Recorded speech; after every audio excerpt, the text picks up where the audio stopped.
in cyber world, I'm back! That's right, honey, it's season 6, and I'm excited because I have a brand new segment that we're launching this season, which is Cue the Preview, which, honey, really means queers with a political view, boo. Donald Trump is now the leader of the free world, honey, and he is Satan, in my opinion.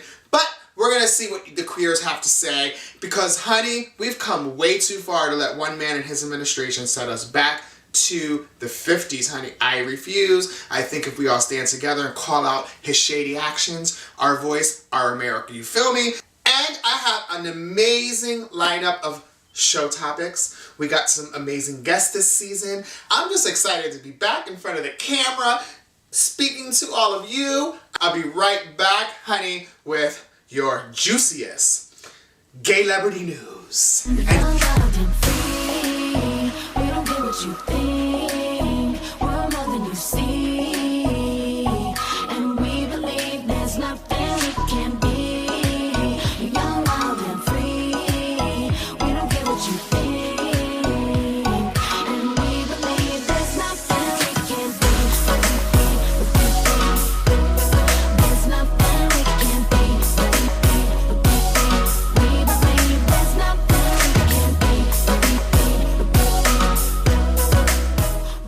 This is where I get to dish out all your favorite celebrity and gay celebrity news. So first up, I want to sit down and talk a little bit to y'all, if I could, about Miss Caitlyn Jenner, honey.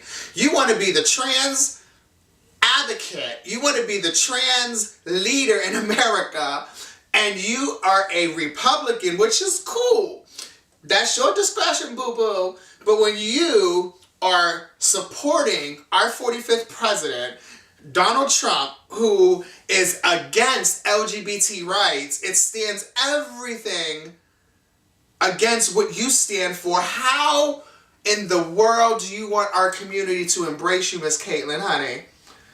Caitlyn, do you know what you're doing? You was at the inauguration, honey. You know how many people boycotted the inauguration, girl? Did you not get the memo, girl? Nobody was there that had anything to believe in on liberty and pushing America forward, honey. Maybe you want to go back to your Bruce Jenner days, girl, but the community is fine where we at, honey. We fought so hard, so long, while you was fighting with your little identity crisis, boo-boo. Us was speaking out. We were fighting for equality, unity, same rights, same sex, marriage. We were fighting for that. Where were you when we were doing all this, girl? Then you want to come out and you want to be free and make millions and millions of dollars from becoming a trans ex-Olympic pro athlete. And then you want to go against and support a man that does not stand for anything that our community believes in, honey? Did you fall and bump your head, girl? Caitlyn, I'm saying this to you, sister to sister, honey. You need to pick a side, girl. Either you with us or you against us. Either you're with us or you're an ally. One of the two, honey. You cannot have your cake and eat it too. You can't expect us to support you. You cannot expect us to embrace you if you are standing for the very own thing that we've been fighting for decades. That's my little wide wisdom for you, honey. Keep it cute.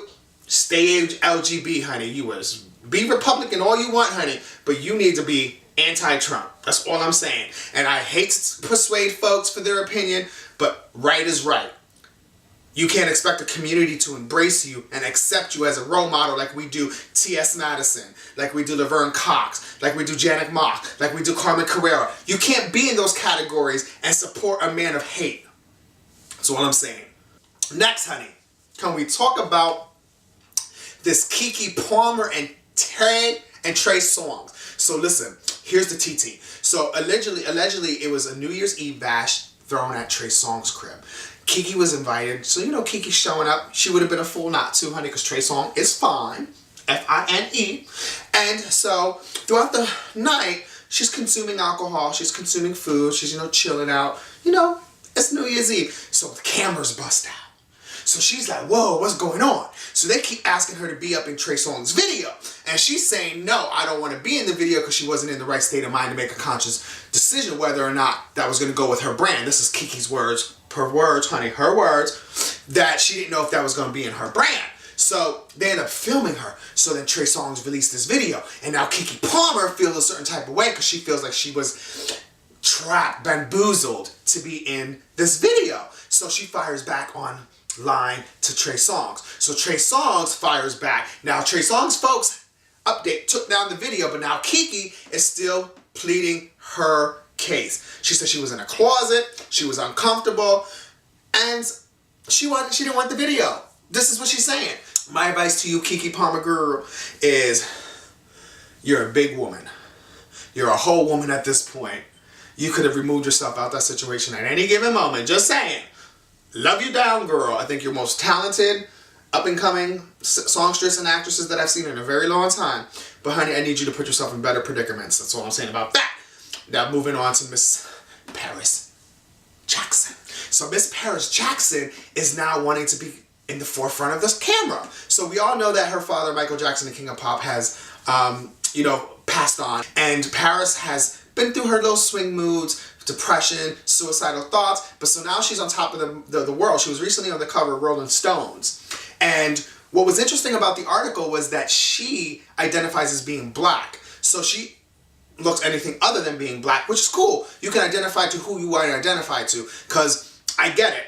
And so now there's a lot of buzz going around, aka Wendy Williams, felt that she shouldn't represent the Rolling Stones magazine because she hasn't made anything yet. I just feel like, hey, she's Michael Jackson's daughter. Pulled a couple strings, she got the cover. Big deal. Big shout out to Paris Jackson. And honey, if you want to identify yourself as black, white, green, lesbian, bi, gay, straight, a man, by all means, honey, it's your life. Live it to the fullest, okay? She was on the cover of Rolling Stones. Anyways, big up to Paris Jackson. Let me just pull off this little peel real quick. This big internet buzz about J-Lo and Drake dating. I think it's publicity, okay? And this is why, because they collaborated on a song.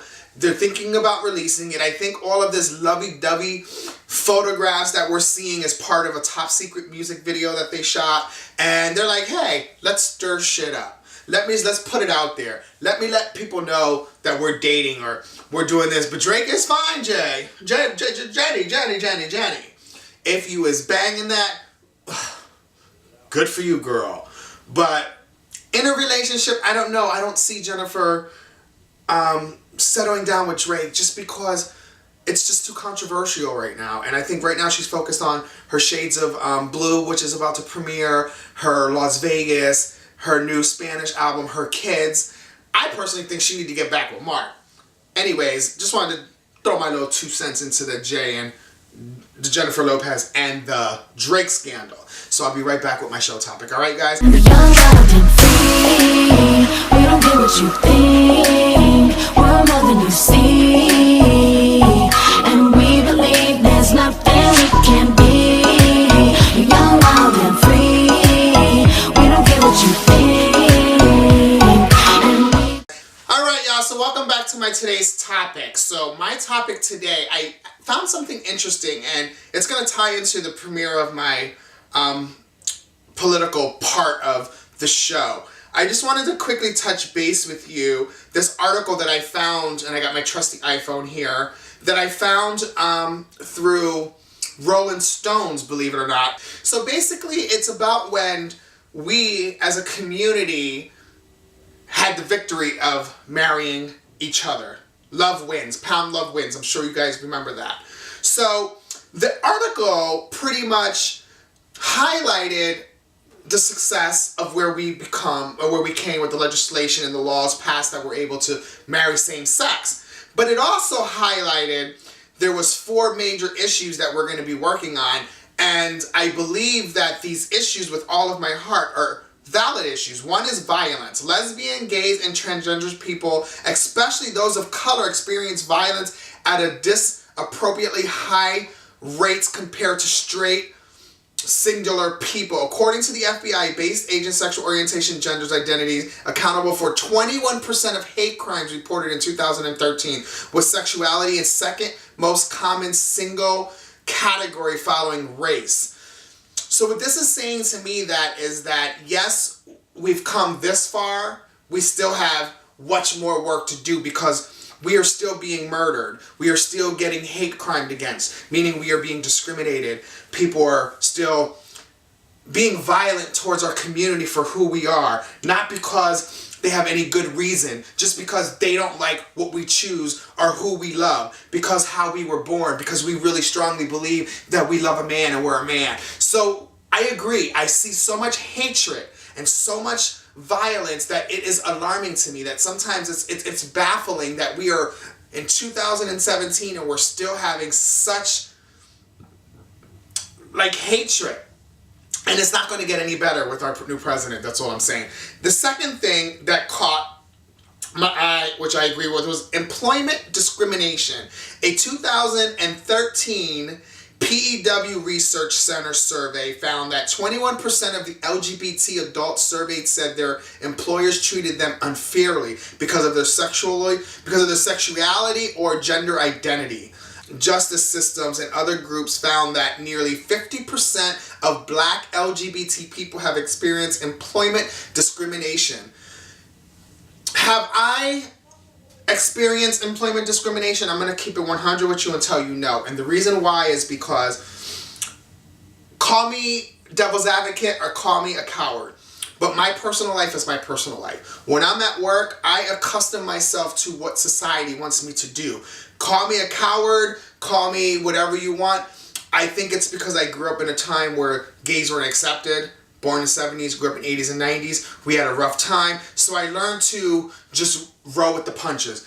Will I ever deny that I'm gay? Absolutely not. Is it something that I put on blast? Absolutely not. I'm very discreet. I'm very professional when I'm at work. And I am just me. My personality speaks for itself. You can assume to whomever you want to assume that if I'm gay, straight, bisexual, whatever, that's up to the person or the individual of the coworker.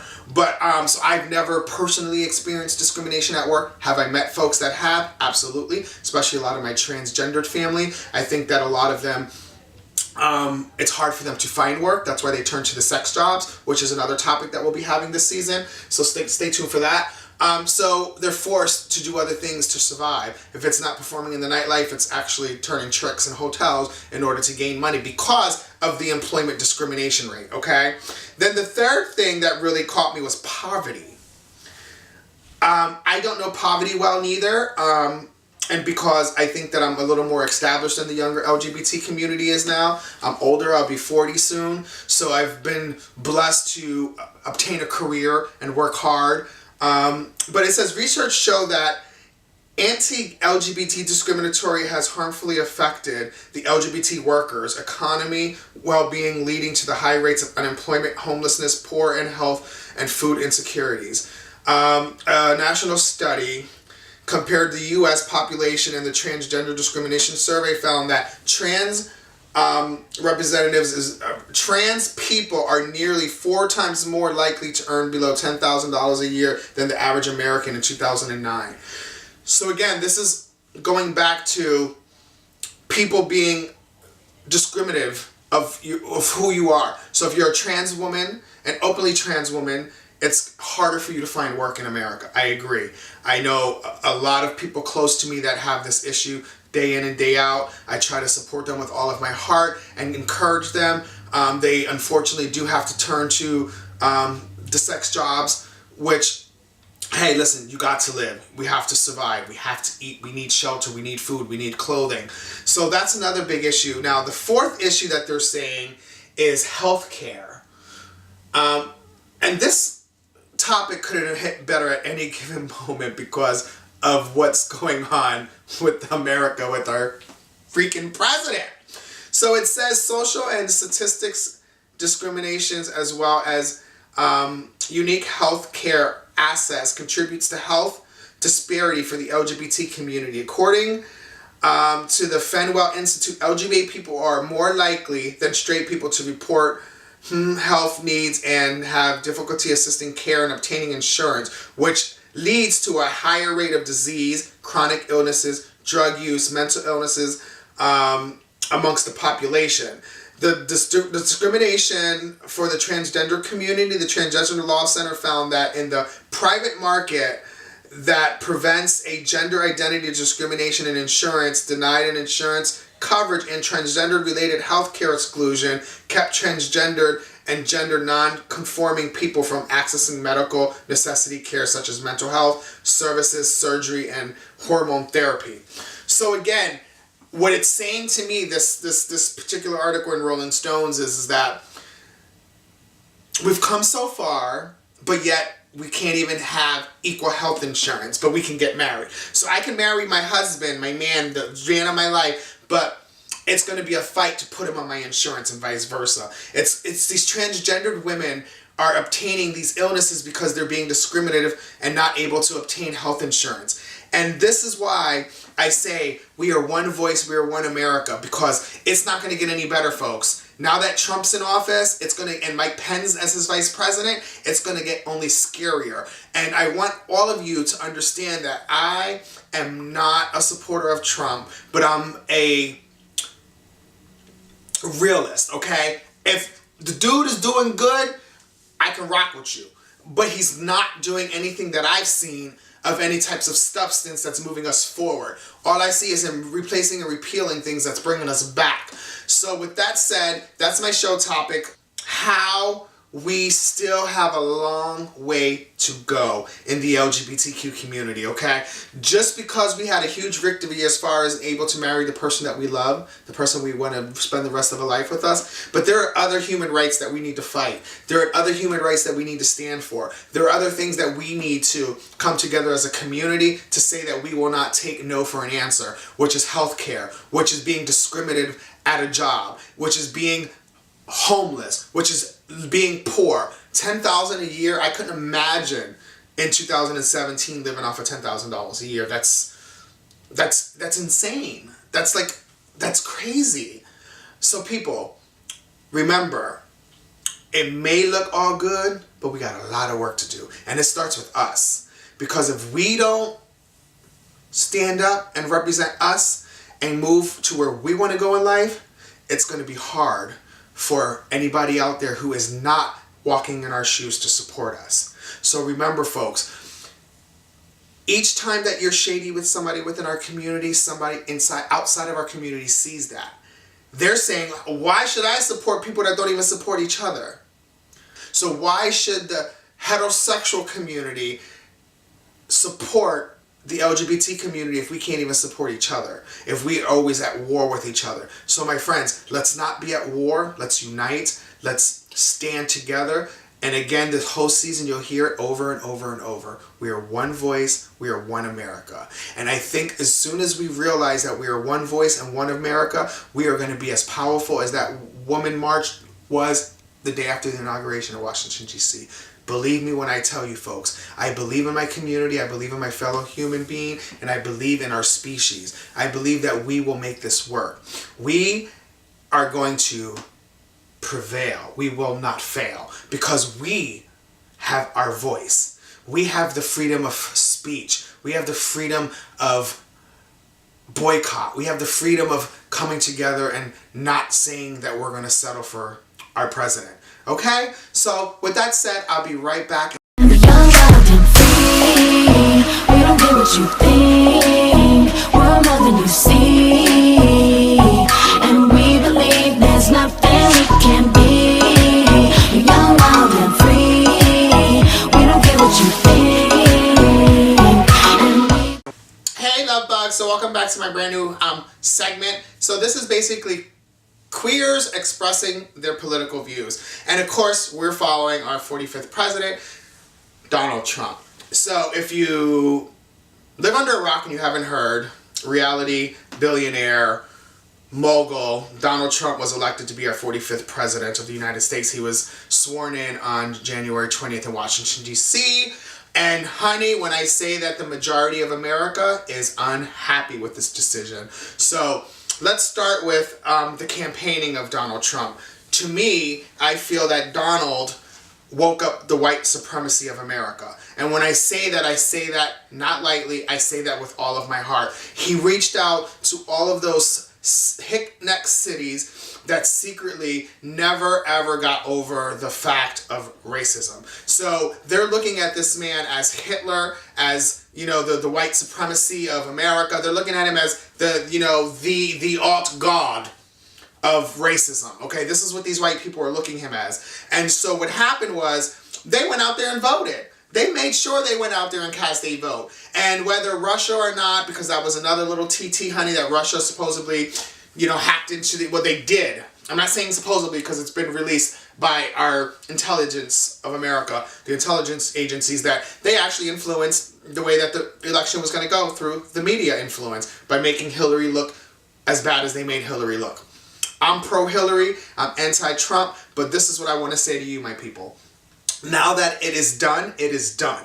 He is the commander of the free world. This is a man that has our nuclear codes. This is a man who is trying to build a wall between United States and Mexico and make us taxpayers pay for it, and then say Mexico's going to pay us back whether or not it's willingly or forcefully. So what I hear from that is that he don't give a F what Mexico has to say. He's going to build this wall, and he's going to start some type of chaotic war or something with Mexico to make sure that they pay for the wall eventually. This is not somebody who I trust to be the free leader of my country, okay? Then there's the conspiracy of, you know, all of the fake universities and, you know, just so much with this man that is not legitimately okay. It's not okay. And just you know, we can go on and on and on and on and talk about the downfalls of this man. But what really kills me is the administration that he's surrounding himself. Have you seen the utter foolishness that has been coming out of his administration, from his press secretary on down to his main consultant? I feel like alternative facts. Like, I am embarrassed to be an American right now because the world is laughing at us. Donald Trump has us looking idiotic. And what kills me is that as the President of the United States, the spokesperson for the land of the free, he can't even answer a simple question. Will Americans' tax dollars pay for the wall? He couldn't even answer it. He kept saying eventually Mexico will pay for it. Instead of being a man and saying, yes, my plan is to have the taxpayers pay for it and then we'll deal with it later. No, he just spinned his tail around the question. That's any question. It goes over his head. He can't even answer it. And then his staff is just as dumb as a tomato as him. Like, I don't get it, America. What were you guys thinking? Now, I'm going to say it. I told you so. Now, the next 4 years or until we get his ass impeached, I want y'all to deal with all this madness. Because, see, I'm going to be okay. Because like I said, I'm still going to do me and do what I got to do. Unless he blows up the United States and kills us all, I'm still going to be here and I'm still going to be prosperous and I'm going to be happy. But there's going to be a lot of people that are going to be affected by his rash temperament, his stupid decisions. He's not a leader. Donald Trump is not a leader, folks. So I need you guys to understand that. And I want to hear all your comments. I want to hear what you guys are thinking about the president. And even if you are pro-Trump, I want to hear your voice. I want to hear what it is that you see in Trump that I don't or we don't. Because I'm a fair, just person. Let me know what you see, what qualities you see besides being a business person or a smart business person who built his billions off of poor people. But hey, y'all want to support that? Y'all want to support that? That's y'all business. But what I'm saying is that we need to come together. We are one America, one voice. And I give it up to all those female celebrities that marched on the day after inauguration. Now, that's how you turn out Washington, D.C., honey. And what other thing that kills me about Mr. Trump is he's talking about the first week is going to be busy, but he's worried about false alternative statements about his inauguration crowd. Who gives a shit? Nobody went. Nobody cares. You're the president. You're going to be a lonely man. I wish you nothing but the best, but you're going to be lonely. The world hates you, Donald Trump. You don't understand that. You are not an American idol. You're not what we look up to. I'm sorry. You may have your fools, your hillbilly hicks, your little crazy racist people that may think you're a god, but the right sense of America will get it together. On that note, I want to thank you guys for watching this episode. I have so much more to come. Again, this is 6 seasons strong. I want to thank you guys for giving me the mojo, for giving me the support to come back. Check me out every week on www.youtube.com/Larraine Bow TV. Like my page on Facebook, The Larraine Bow Show. Follow me on Instagram and Twitter at Larraine Bow. You can go to my website, www.larraineshow.com, for all other details. I want to thank you from the bottom of my heart. You are an amazing group of people, and I believe in humankind, and I believe that we will all get through this. God bless you. Young, wild, and free. We don't care what you think.